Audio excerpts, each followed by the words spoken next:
Hello, I'm Chris Jansing, and this is a live NBC webcast. And today we're going to be talking about bullying. And I think if you ask most people how to define bullying, what they tell you is that it is the strong preying on the weak. And that's the way we've all come to understand it. And we've heard so many examples of it. Well, now there's a new study out today that sheds an entirely new light on bullying. It's been published in the American Sociological Review, and it shows that if you're popular, it increases your chance of being bullied. In fact, increases it by about 25%.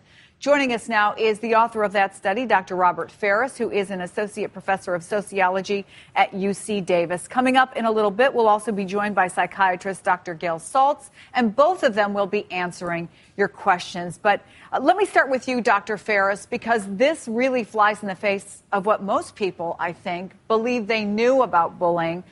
Give us sort of the thumbnail sketch of your findings.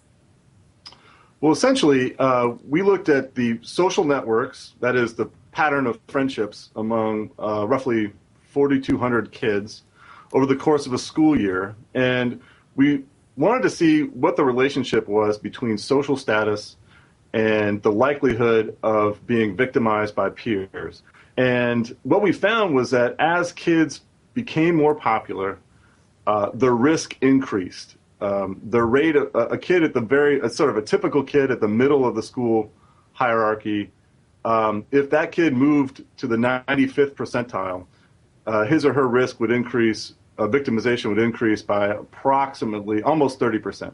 So if you're one of the most popular kids in school, there's a pretty good chance that you're going to be the victim of bullying. Well, it's important to clarify that while the risk increases, actually still only a minority of kids are being bullied at any given time point. So this is by no means affecting all popular kids. But what we did find was that the risk increases until kids approach the very top of the school hierarchy. And at some point, sort of around the 95th percentile of popularity, the risk starts to reverse. And there are a few kids who are very, very high status and also at very low risk of being victimized by peers.